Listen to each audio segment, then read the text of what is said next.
हाँ भाई, तो यहाँ पर ये बात समझ में आ गई नहीं?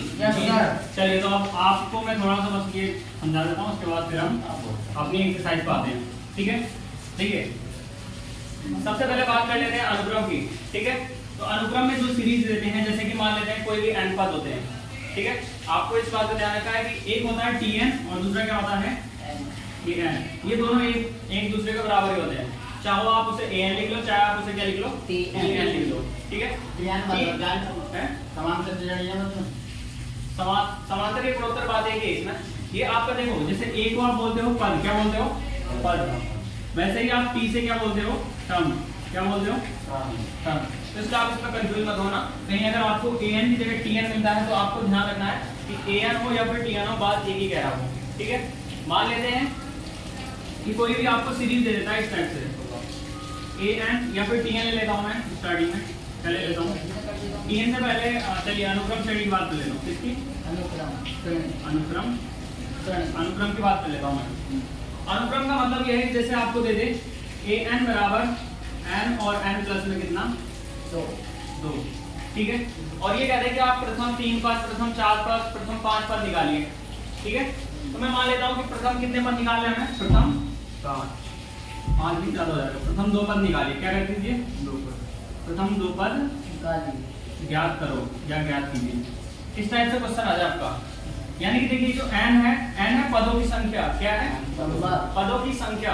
देखिए यहाँ पर a जो है पद है, क्या है पद है, और an क्या है, देखिए यहाँ पर an जो है यहाँ पर, चलिए a जो है पद है, कौन सा पद है, n क्या है पदों की संख्या है। ये कौन से पद की बात कर रही है, पदों की संख्या। तो अब यहाँ पर दो ही चीजें थी, दोनों बात को हमने यहाँ पर लिख दिया है। ठीक है, अब यहाँ पर आप देख रहे हैं कि ये सीरीज लिख रही है और कितने पद ज्ञात करने हैं, 2 पद, या तो पहला या फिर दूसरा, यही हो सकता है ना। प्रथम 2 पद का मतलब ये है कि स्टार्टिंग से पहला और फिर दूसरा। अगर यहाँ से मैं प्रथम हटा दूं, 2 पद की बात कर दूं कि 2 पद ज्ञात करो, अब 2 पद ये नहीं पता चले कि हमें पहला दूसरा ज्ञात करना है, तीसरा चौथा ज्ञात करना है, पांचवा छठा ज्ञात करना है। ठीक है, इसलिए हमने यहाँ पर क्या लिख दिया है प्रथम, ताकि आपको ये ध्यान रहे कि प्रथम से आपको ज्ञात करना है। यानी कि n का मान क्या हो सकता है, या तो 1 और या फिर 2। ध्यान रखना आपको, n का मान यानी कि पद, पहला पद और या फिर दूसरा पद। ये आपको कुछ नहीं करना है, यहाँ पर रखना है a n की जगह पे क्या हो जाएगा बराबर n की जगह पे क्या हो जाएगा गुणा 1 प्लस 2। देखिए जो ब्रैकेट में पहले उसे जोड़ लीजिए, कितना हो गया 3। जो ब्रैकेट में होता है पहले उसे अंदर सॉल्व करने के बाद ही पार्ट निकालते हैं। ठीक है, कितना हो गया 3, और 3 से गुणा कर दो, कितना आ गया पहला पद आपका क्या आ गया 3। अब n बराबर क्या रख दो 2। चलिए मैं यहाँ रख देता हूँ n बराबर कितना 2, 1 पर तो ये आ गया। अब n बराबर 2 रखेंगे तो देखिए n है ना, n की जगह पे क्या हो जाएगा 2। यहाँ पर आप t भी लिख सकते हैं a के प्लेस पर, मैंने आपको पहले बता दिया। a2 बराबर कितना हो जाएगा, देखिए n की जगह पे 2 ब्रैकेट में 2 प्लस 2, यानी कि 2 और 2 और 2 कितना हो जाएगा, यानी कि a2 बराबर कितना हो जाएगा। ठीक है, आपको 2 पद निकल गए। अगर ये आपको कह दे कि 10 पद भी याद कर लो, प्रथम 10 पद तो 1 2 3 4 5 6 7 8 9 10, ये 10 के 10 मान आप किसकी जगह पर रख दोगे, n की जगह पे। ठीक है, यहाँ पर आपको लिखेगा ये प्रथम 2 पद। ठीक है, हाँ है किताब में लिखा हुआ नहीं, प्रथम 5 पद। अब हम बात कर लेते हैं अनुक्रम श्रेणी की बात कर रहे हैं, तो चलिए हम अनुक्रम श्रेणी के एक्सरसाइज को भी फिनिश कर लेते हैं। पहला हो तो ठीक है, पहला क्वेश्चन भी यही है, और सेम है। हां लेकिन तो 5 बोले दूसरे का और बिल्कुल वही लिख दिया भैया हमने, तो मैंने 2 का ही ना नहीं पता इसका।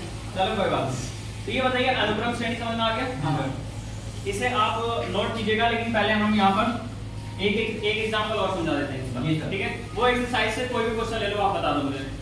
ले लो 5वां बताओ। an बराबर -1 n -1 ब्रैकेट में ऊपर इसके पावर में हाँ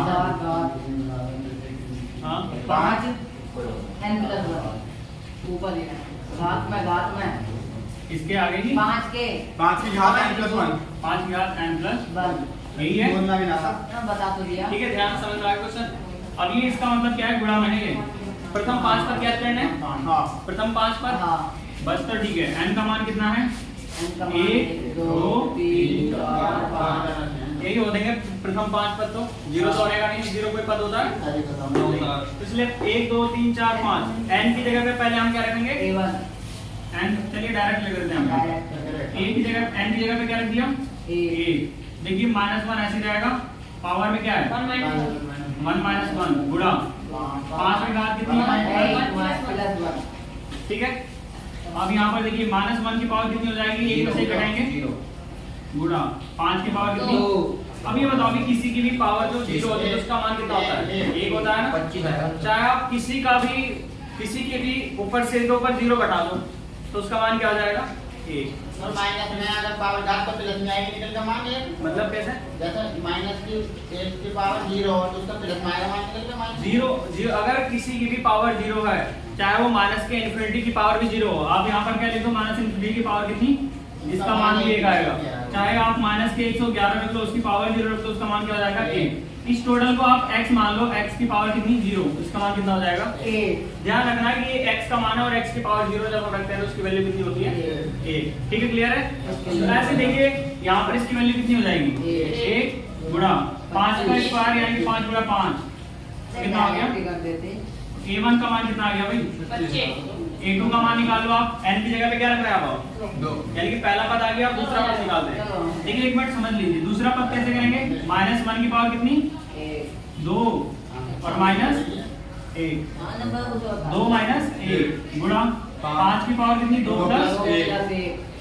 देखिए -1 की पावर कितनी हो जाएगी 1 गुणा 5 की पावर कितनी, देखिए -1 की पावर 1 आ गई, यानी कि -1 की गुणा किसने एक बार ही करेंगे बस, यानी कि -1 ही आ गया, ठीक तो आएगा। ध्यान रखना है कि जब भी किसी भी माइनस की जो पावर होगी 2 से कटने वाली होगी तो प्लस में आंसर आएगा, और अगर 2 से नहीं कटने वाली होगी तो उसका आंसर माइनस नहीं आएगा। तो 1 का स्क्वायर करेंगे या फिर स्क्वायर करेंगे तो फिर अब यहाँ पर देखिए माइनस का 1 आ गया गुणा 5 का कितना हो जाएगा 125। चलो याद कर रखा है, तो माइनस के 100 इतने याद है बस, माइनस के 125।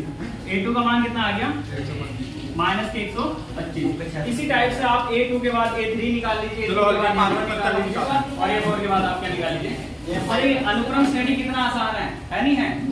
आप कह रहे थे बहुत हार्ड लग रहा है, आपने हमारे छोटी बहन तो वो समझाओ आप- ये सारा खंड हो जाएगा पहला तो।